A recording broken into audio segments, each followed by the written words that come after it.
In the heart of Chicago, where skyscrapers cast long shadows over bustling streets, Ethan Caldwell, a tech mogul with a fortune built on innovative apps, lived in a world of polished appearances.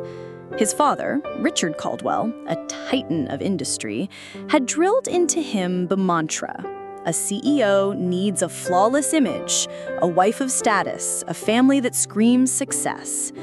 But Ethan, widowed at 32 after losing his wife Clara during childbirth, cared little for his father's vision. His heart belonged to his 6-year-old son, Liam, a boy with boundless imagination and eyes that held the weight of a motherless childhood. Ethan's mansion, a sprawling estate in Lincoln Park, was a testament to his wealth. Marble floors, crystal chandeliers, and a garden that bloomed like a painting. Yet, it felt hollow, a museum of memories rather than a home. Richard's insistence on a suitable wife grew louder each year, especially now that Liam was old enough to notice the absence of a mother. Tired of the pressure, Ethan devised a plan. A grand party, inviting Chicago's elite single women, socialites, heiresses, and influencers, each vetted by Richard's exacting standards. But Ethan had a secret agenda. He didn't want a trophy wife. He wanted someone who would love Liam for who he was, not for the Caldwell name. The evening of the party, the mansion buzzed with laughter and clinking glasses. Women in shimmering gowns glided through the garden, their smiles practiced, their eyes calculating. Ethan stood by the bar, a glass of bourbon in hand, watching the scene unfold like a chess game. His gaze wasn't on the guests, but on Liam, who was tearing through the garden in a makeshift cape fashioned from a picnic blanket, shouting, "Code Red! The Cookie Monster is attacking the dessert table!" "Liam, slow down," Ethan called, a smile tugging at his lips despite himself. A woman in a crimson dress, her hair piled high, approached Liam with a saccharine smile. "Hello, sweetheart. I'm Vanessa. Wouldn't you love a glamorous mom like me? I could teach you how to dress for red carpets." Liam skidded to a halt, eyeing her skeptically. "Can you make a spaceship out of Legos that actually flies?" Vanessa blinked, her smile faltering. "Well, no, but I could hire someone to—" "Pass!" Liam shouted, darting off toward the dessert table, leaving Vanessa clutching her clutch in dismay. Another woman, this one with a glittering necklace that probably cost more than a car, tried her luck. "Liam, darling, I brought you a gift, a junior stock portfolio kit. You could learn to invest like your daddy." Liam scrunched his nose. "Does it come with dinosaur stickers? Because investments sound like eating spinach for fun." Ethan stifled a laugh, his heart swelling with pride at Liam's unfiltered honesty. But as the night wore on, his hope dimmed. The women cooed over Liam, offering toys or promises of lavish trips, but their eyes betrayed them. Condescension, impatience, or outright boredom when Liam's energy overwhelmed their polished facades. None of them saw the boy behind the chaos, the one who needed love, not a performance. At the back of the garden, near the catering tent, Mia Torres was wrestling with a temperamental espresso machine. A contract worker for the catering company, she was used to long hours and demanding clients. Her dark hair was pulled into a messy bun, a streak of flour on her cheek, and her apron bore the scars of a hectic night. Rent was due in 3 days, and her bank account was a sad echo of her dreams. Still, she hummed softly to herself, finding solace in the rhythm of her work. "Stupid machine," she muttered, smacking the side of the espresso maker. "Work with me, not against me." A small voice piped up behind her. "Is that a robot coffee maker? Does it talk back?" Mia turned to find a boy with tousled brown hair and a plastic spatula tucked behind his ear like a pirate sword. His eyes sparkled with mischief. "Not a robot, just a very stubborn coffee maker," she said, grinning. "I'm Mia. Who are you, Captain Spatula?" "I'm Liam, Supreme Commander of the Cookie Galaxy," he declared, striking a pose. Got any cookies? Or maybe waffles? Waffles are like cookies with square feelings." Mia laughed, her exhaustion melting away. "No waffles on the menu, Commander, but I can whip up some chocolate chip cookies. Secret recipe. Yen?" Liam's eyes widened. "Only if you promise not to tell Chef Grumpy I ate 3 cookies yesterday and got a tummy ache." "Deal," she said, winking, "but only if you help me stir the batter." 10 minutes later, Liam was perched on a stool stirring a bowl of cookie dough with exaggerated enthusiasm. "This is the best mission ever," he said, licking chocolate off his finger. "You're not like those fancy ladies out there. You don't smell like a flower shop exploded." Mia chuckled, sliding a tray of cookies into the oven. "I smell like vanilla and burnt dreams. Better?" "Way better," he said, nodding solemnly. "You're like a cookie wizard." As the party wound down, the socialites retreated, some muttering about Liam's wild behavior. Ethan pulled Liam aside near the fountain, where fairy lights twinkled like stars.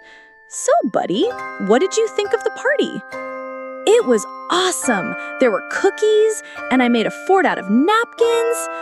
Pause. Then he frowned. "But those ladies kept calling me cute and pinching my cheeks. One tried to give me a math book." "A math book, Dad?" Ethan bit back a smile. "Okay, serious question. If you could pick any of those women to be your mom, who would it be?" Liam's face lit up like he'd been waiting for this moment. He pointed toward the catering tent. "Her! The cookie wizard! She's gonna be my new mom!" The garden fell silent. Heads turned. Mia, wiping down a table, froze, a rag in one hand and a smudge of chocolate on her forehead. I'm just the caterer," she stammered, her cheeks flushing. "No way," Liam insisted, tugging Ethan's sleeve. "He makes the best cookies, and she called me Commander Liam, and she didn't get mad when I spilled juice on her apron." Ethan stared at Mia, caught off guard. She was nothing like the women his father had in mind. Unpolished, unpretentious, with a warmth that radiated even from across the garden. Richard appeared, his tailored suit as stiff as his expression. "What's this nonsense?" he demanded, glaring at Mia. "My grandson chose a caterer." "Dad, calm down," Ethan said, stepping forward. "Calm down?" Richard's voice was sharp. "This is the Caldwell legacy we're talking about. You let a servant charm my grandson?" "Excuse me, Mr. Caldwell, but I didn't charm anyone. I was just being nice to a kid who deserves it. Maybe you should try it sometime." A murmur rippled through the remaining guests. Richard's face reddened. "How dare you?" "Stop!" Liam's small voice cut through the tension, his eyes brimming with tears. "You're scaring me. I just want Mia to stay." Ethan's heart clenched. He scooped Liam up, feeling the boy tremble. "Enough," he said firmly, his gaze sweeping over the crowd. "This isn't about you, Dad, or anyone else. It's about Liam." He turned to Mia, who looked like she wanted to bolt. "Miss Torres, can we talk privately?" Richard protested, but Ethan ignored him, leading Mia and Liam to a quiet corner of the garden. Once there, he set Liam down. "Buddy, go play by the treehouse for a bit, okay? I need to talk to Mia." "You're not gonna fight, are you?" Liam asked, his voice small. "No fighting," Ethan promised. "Scout's honor." Liam hesitated, then ran off, glancing back at Mia with a hopeful smile. Ethan turned to her, rubbing the back of his neck. "I'm sorry about my father. He's old school." "Old school's a nice way of saying judgmental," Mia said, crossing her arms. "I'm not here to cause drama. I was just doing my job." "I know," Ethan said, "but Liam's never taken to anyone like he has to you. He lost his mom when he was born, and he's never connected with anyone. Not like this." Mia softened, her gaze drifting toward Liam, who was climbing the treehouse ladder. "He's a special kid." "He is," Ethan agreed. "Look, this is going to sound insane, but would you consider staying with us for a couple of weeks? Just to help Liam adjust, to show him you're not, I don't know, disappearing. I'd pay you well, enough to cover your rent for months. Mia's eyes widened.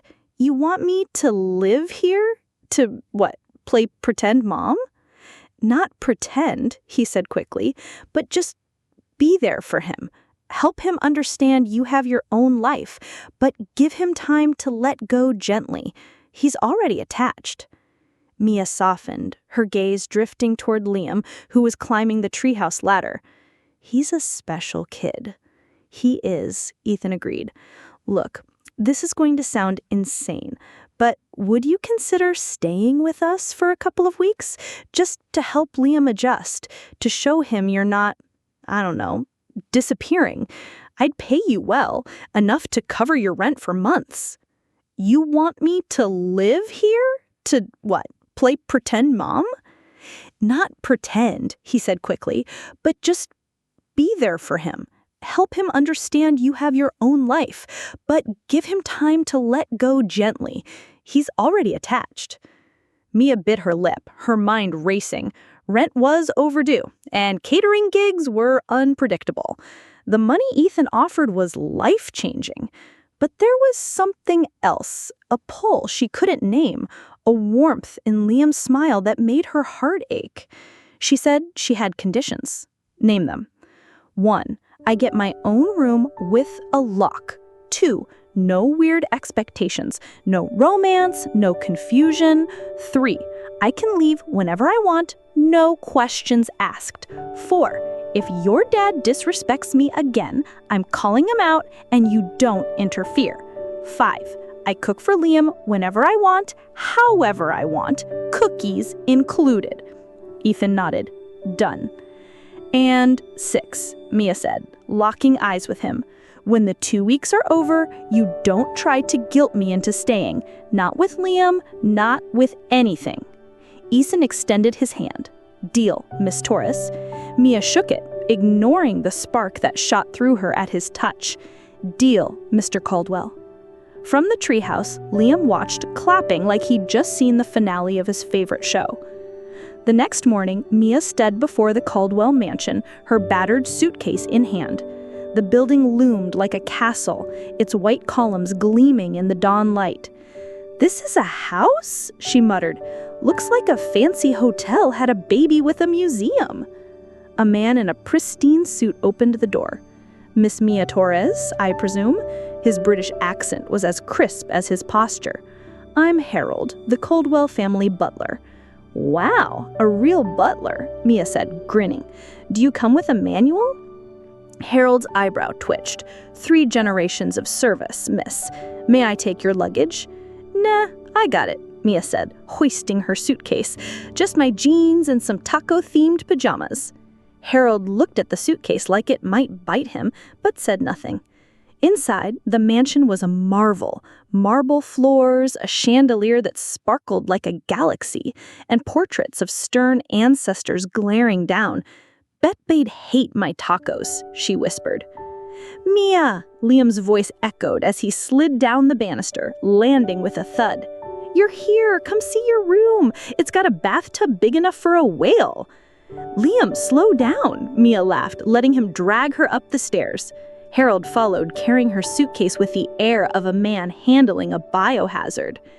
The guest room was absurdly luxurious.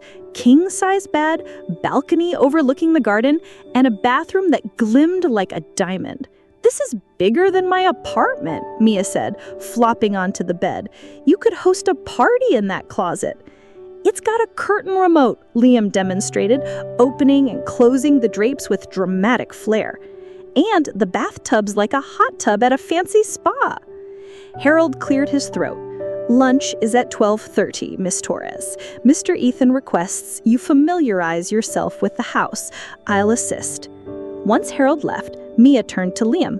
Okay, Commander, give me the grand tour. The tour was chaos. Liam led her through a maze of hallways, pointing out rooms with names like formal study and secondary parlor. You have 3 living rooms? Mia asked, incredulous. 4, Liam corrected. The 4th is Dad's office, but it's boring. Just computers and coffee cups. After 20 minutes, Mia was lost. Liam darted off after a cat, leaving her in a hallway that looked identical to the last 5. "Great," she muttered, "lost in a mansion. This is my life now." "May I assist you?" a robotic voice chirped from nowhere. Mia jumped. "Who said that?" "I'm the house's virtual assistant," the voice replied. "How may I help?" Get me to the kitchen?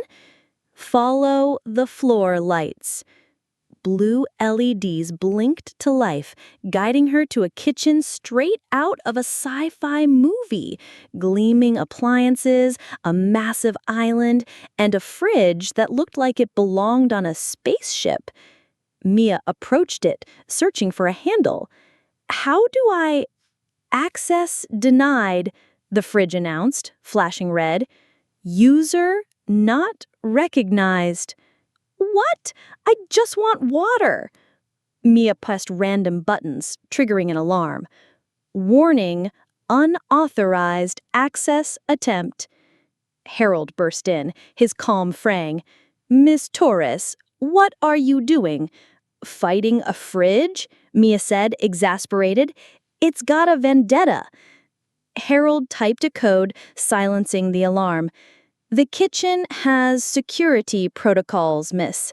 I'll configure your access." "Security on a fridge? What's in there? Gold bars?" Ethan appeared in the doorway, his suit impeccable, but his expression weary.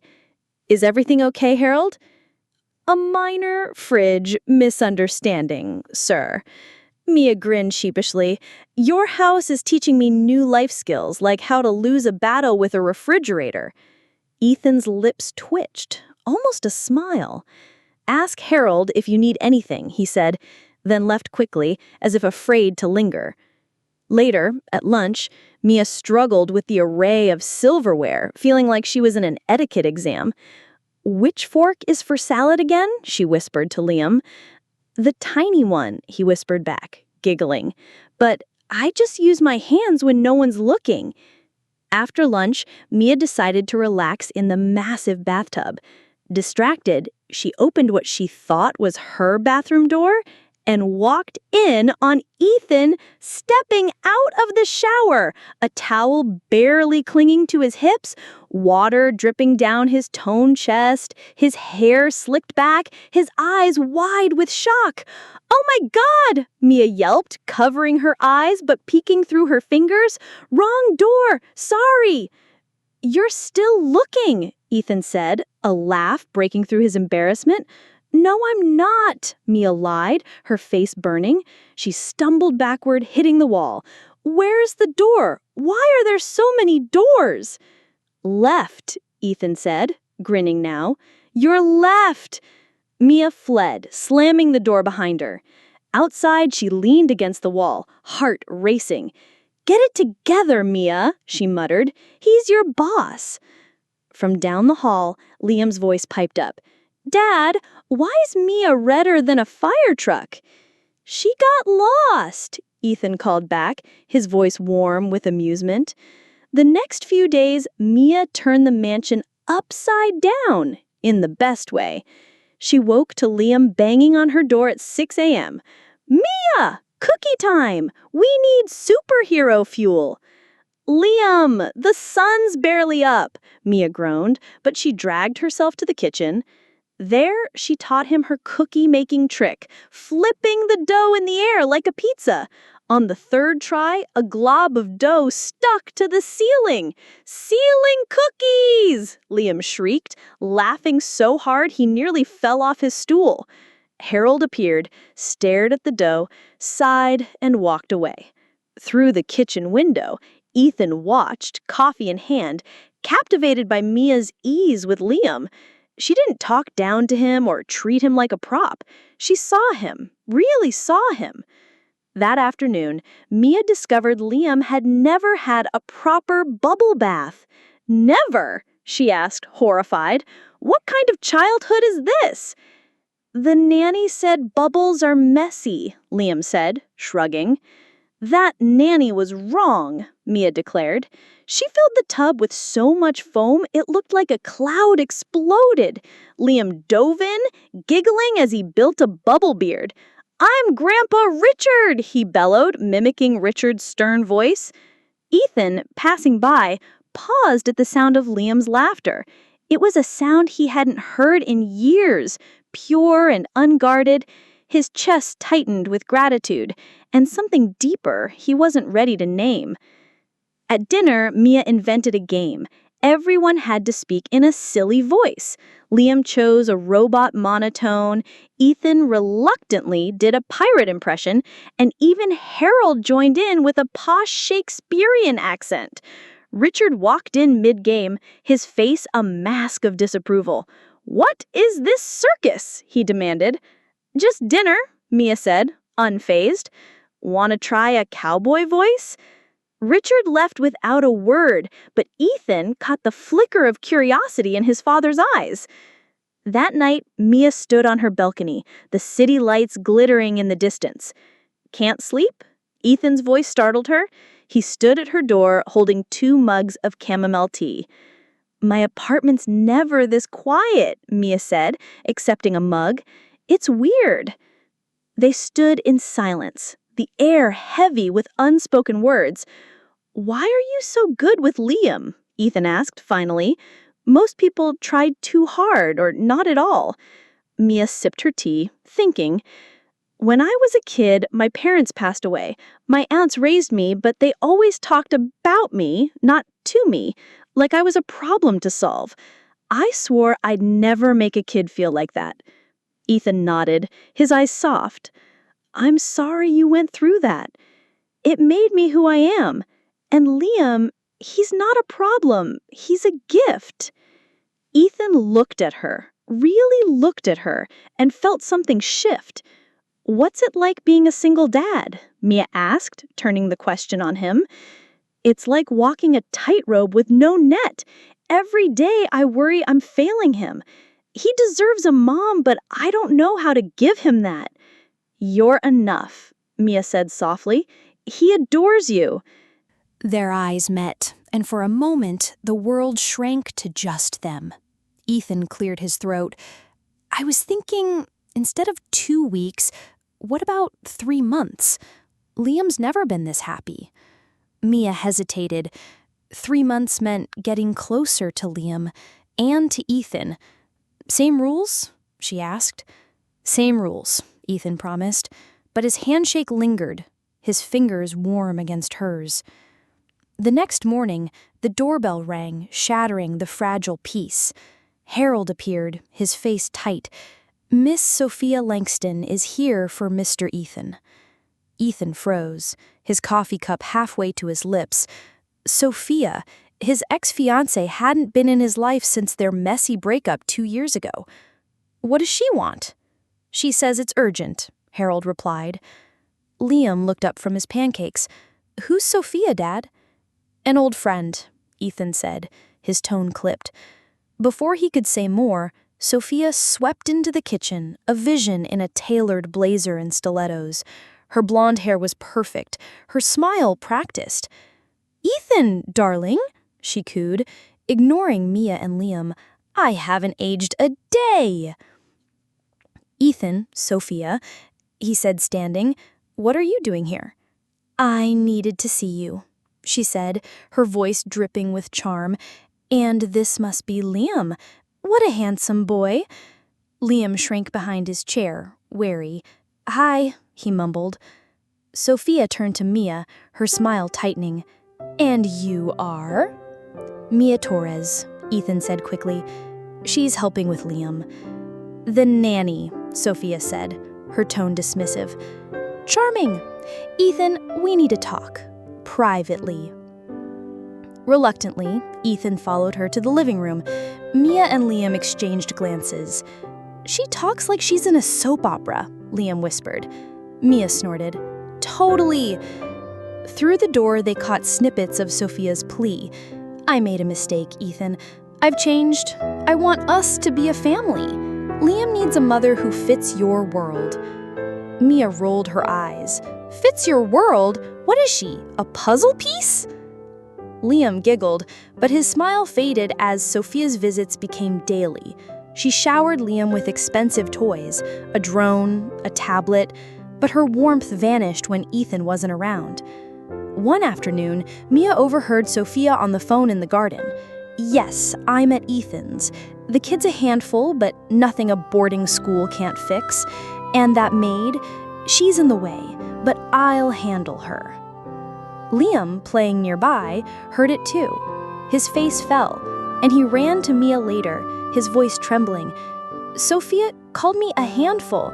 She said I need to go to a school far away." Mia's heart broke. She knelt down, hugging him. "You're not a handful, Liam. You're perfect, and no one's sending you anywhere."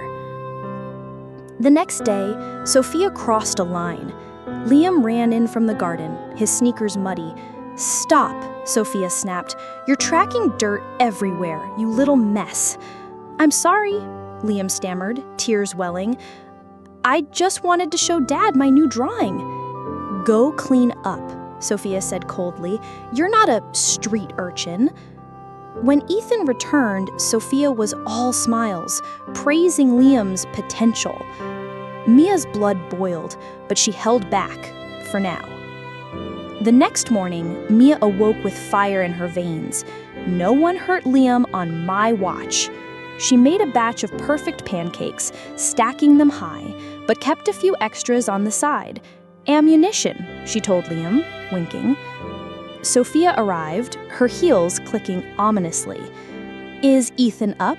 she asked, ignoring Liam. "He's getting ready," Mia said, flipping a pancake. "Want one?" She sneered. "I don't eat carbs. I was telling Ethan we should enroll Liam in a military academy. It's perfect for challenging children."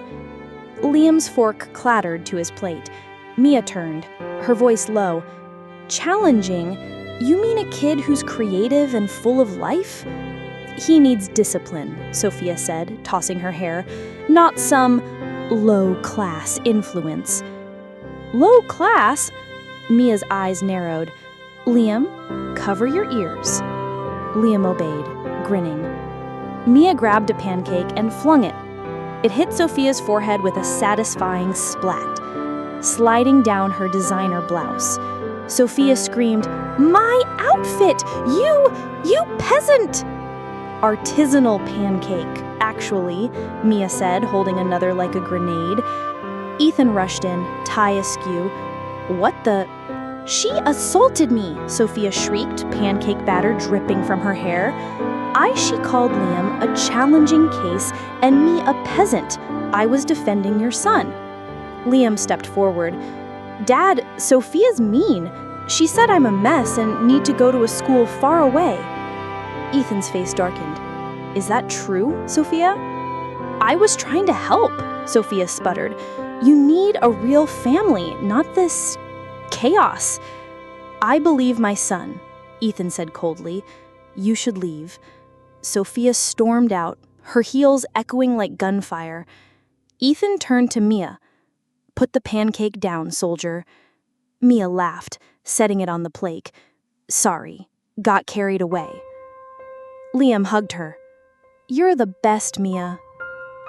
Later, as Mia baked cookies, she burned her finger on a tray. "Ouch," she yelped. Ethan appeared, concern etched on his face. "Let me see." "It's nothing," Mia said, but he gently took her hand, his touch sending a shiver through her ewe. He applied ointment and a bandage, his fingers lingering. "Does it hurt?" he asked softly. "Not anymore," Mia whispered, their faces inches apart. Richard's voice cut through. "What's this? First she attacks a guest, now she's seducing my son? You have 24 hours to fire her or you're out of the company." Ethan's jaw tightened. "Dad, you don't choose, Ethan," Richard said. "Her or your future." The ultimatum hung over them like a storm cloud. Mia spoke first. "Ethan, if you need to let me go, I get it. Your company, your legacy, it's too much to lose." "You're not just an employee," Ethan said, his voice raw. "You're the first person who's made Liam truly happy, and you make me happy too." Mia's breath caught. "Liam's stolen my heart, Ethan, but I can't be the reason you lose everything." "You're not," Ethan said. "My father's wrong. You see Liam for who he is, not a Caldwell heir. Your family." They stood in silence, the weight of his words settling.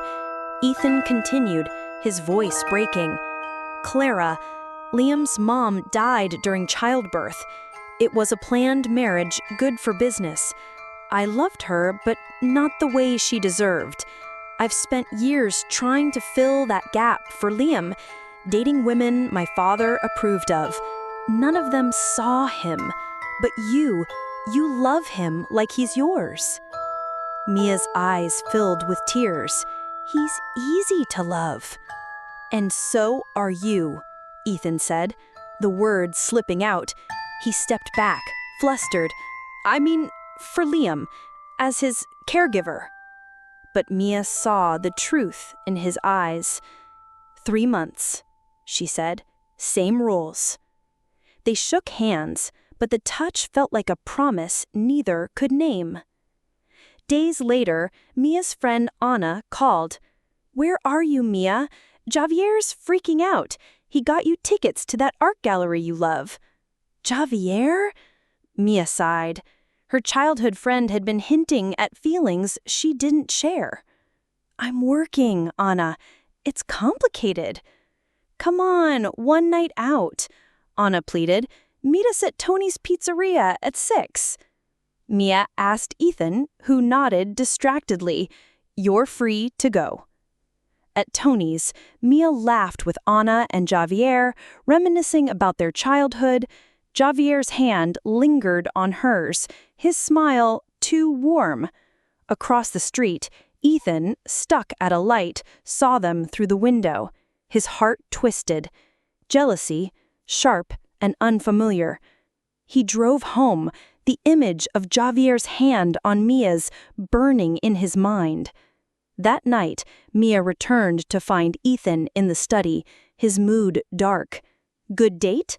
he asked, his tone sharp. "It wasn't a date," Mia said, frowning. "Just friends." "Didn't look like it," Ethan muttered. "I saw you at the pizzeria. He was holding your hand." "Were you spying on me?" Mia's temper flared.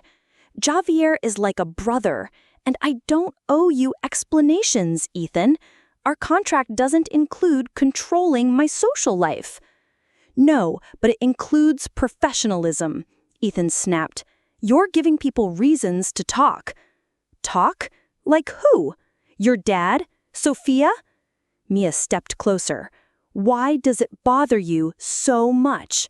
"Because it does," Ethan exploded, then stopped, his voice softening. "Maybe it's best we stick to the contract. 3 months? Then you leave." The words cut deep.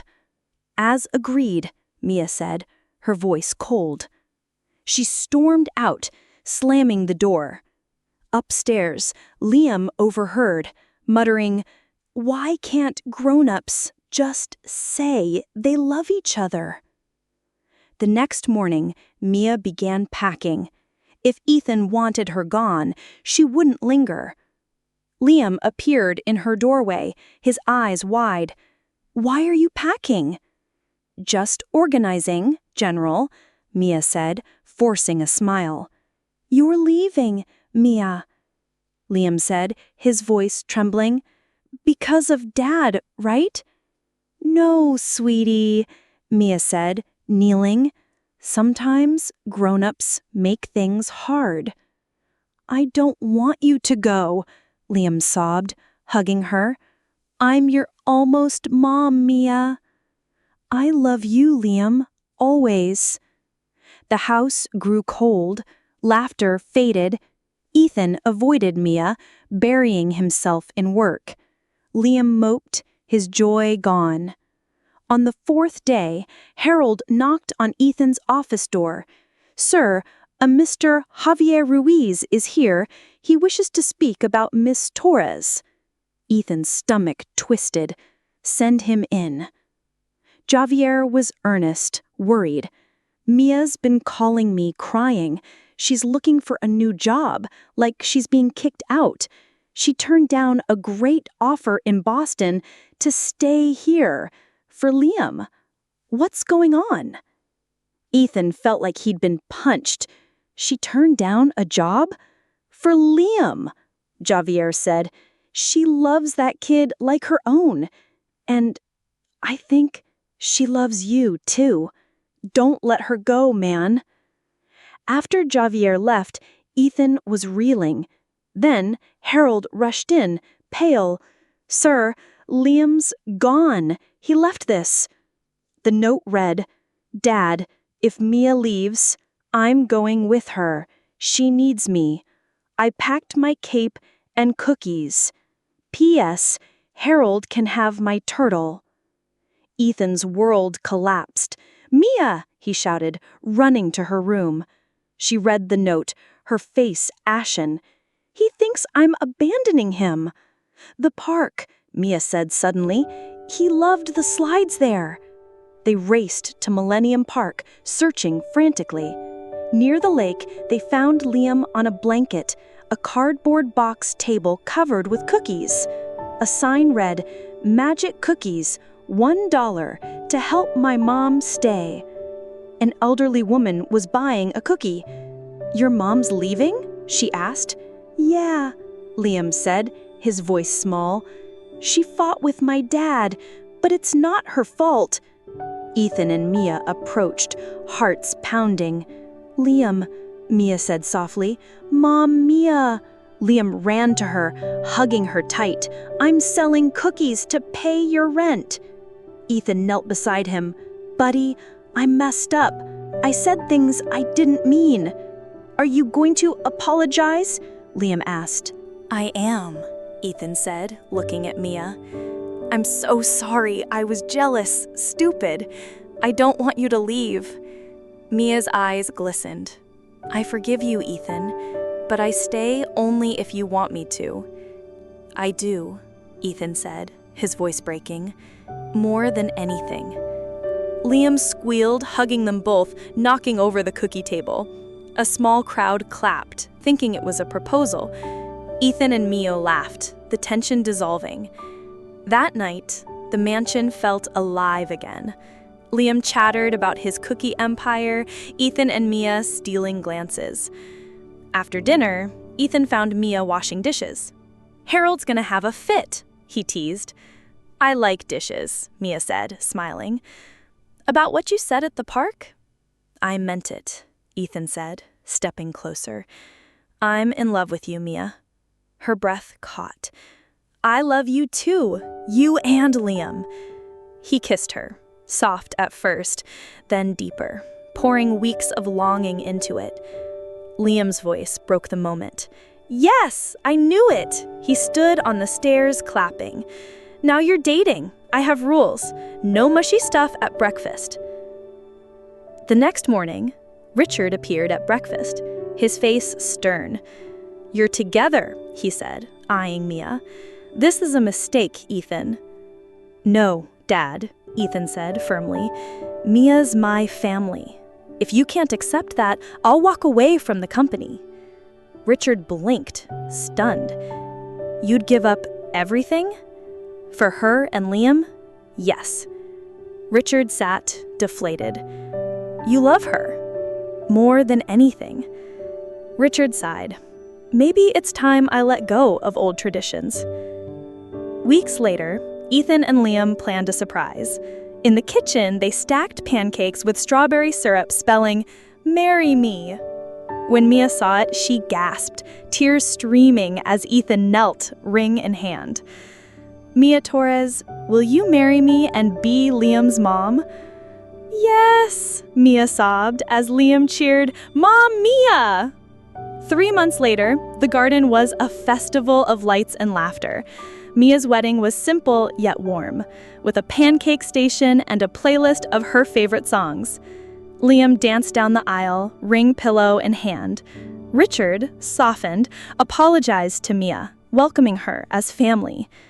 As Ethan and Mia vowed to love each other through every pancake mishap, Liam shouted, "Best mom and dad ever!" The guests laughed, and Mia knew she'd found her home. Not in a mansion, but in the love she'd fought for. If you enjoyed this video, don't forget to give it a like and leave a kind comment. To help the channel stay motivated to create more great videos, please hit the subscribe button. Wishing you happiness and peace in the light and love of God.